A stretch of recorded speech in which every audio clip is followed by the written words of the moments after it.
पत्र आलेलं होतं. आरोपीला फिजिकली न्यायालयात हजर करणार होते, परंतु संपूर्ण तालुक्यातून खूप मोठ्या प्रमाणात रॉब जो आहे, पब्लिक जे आहे, लोक आहेत, ते खूप मोठ्या प्रमाणात न्यायालयात हजर झालेले होते आणि वेगवेगळ्या प्रकारचे घोषणा देत होते. त्याच्या विरुद्ध तीव्र भावना होती. म्हणून कुठल्याही प्रकारचा कायदा सुव्यवस्थेचा प्रश्न निर्माण होऊ नये म्हणून इन्व्हेस्टिगेशन ऑफिसर जे आहेत त्यांनी माननीय न्यायालयाला विनंती केली की या आरोपीला व्हिडिओ कॉन्फरन्सिंगद्वारे व्हीसीवर हजर करण्याची परवानगी द्यावी. तसा इन्व्हेस्टिगेशन ऑफिसर यांनी तसा परवानगी अर्ज दिला आणि माननीय न्यायालयाने मंजूर केला आणि या आरोपीची पुन्हा 7 दिवस पोलीस कस्टडी मिळावी असं अनेक मुद्द्यांवरून रिमांड रिपोर्ट न्यायालयात हजर करण्यात आलेला होता. माननीय पाटील साहेब यांच्या न्यायालयात रिमांड रिपोर्ट काढण्यात आले सरकारी वकील म्हणून मी त्या पॉक्सो कोर्टचा विशेष सरकारी वकील असल्या कारणाने, त्या प्रकरण माझ्याकडे असल्या कारणाने अनेक मुद्द्यांवर पोलीस कस्टडी मागण्यात आलेला होता. सर्वप्रथम आरोपीने ज्या पीडित मुलीवर लैंगिक अत्याचार करून जो काही खून केलेला, तो खून एका हत्याराने केलेला आहे. ते हत्यार या 4 दिवसाच्या पोलीस कस्टडी दरम्यान आरोपीने काढून दिलेलं नाहीये. आरोपीने पोलीस कस्टडी दरम्यान कुठल्याही प्रकारचं सहकार्य केलेलं नाहीये. म्हणून रिकव्हरीचं ग्राउंड असल्या कारणाने ते एक ग्राउंड होतं.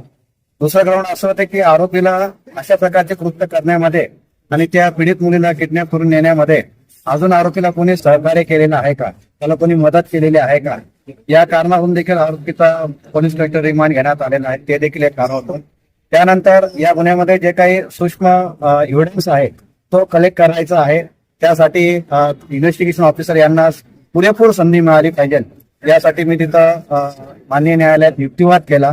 आणि तसंच या घटनेव्यतिरिक्त या घटनेला कोण कोण आय विटनेसेस आहेत त्यांचा देखील अजून जाब नोंदवायचा आहे. शिवाय या घटनेमुळे संपूर्ण महाराष्ट्र हादरलेला आहे आणि त्याच्यामुळे जनक्षोभ आहे, प्रक्षोभ आहे. त्याच्यामुळे या घटनेमध्ये इन्व्हेस्टिगेशन ऑफिसर, तपासी अधिकारी यांना संपूर्ण डिटेल इन्व्हेस्टिगेशन करण्यासाठी त्यांना योग्य असा वेळ दिला गेला पाहिजे. म्हणून पोलिसांनी जे काय 7 दिवस पोलीस कस्टडी मागितली होती ती पूर्ण कस्टडी मंजूर केलेली आहे आणि आरोपीला 27 तारखेपर्यंत पोलीस कस्टडीमध्ये रिमांड दिलेला आहे. आरोपीच्या वतीने असं काही आहे का? तो आरोपीच्या वतीने कोणी वकीलपत्र घेतलंय का?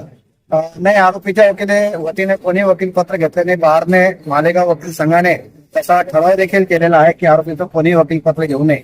परंतु आरोपीकडनं एक अर्ज आलेला होता माननीय न्यायालय की मला शासकीय खर्चाद्वारे शासनातर्फे माझी बाजू मांडण्यासाठी एक वकील देण्यात यावे असा. त्यासाठी माननीय न्यायालयाने त्याचा अर्ज मालेगाव तालुका विधी समिती जे आहे त्या विधी समितीकडे पाठवलेला आहे. तुमचा जो काही दुसरा प्रश्न आहे की आरोपी हा मनोरुग्ण वगैरे आहे का, आरोपी हा कुठल्याही प्रकारचा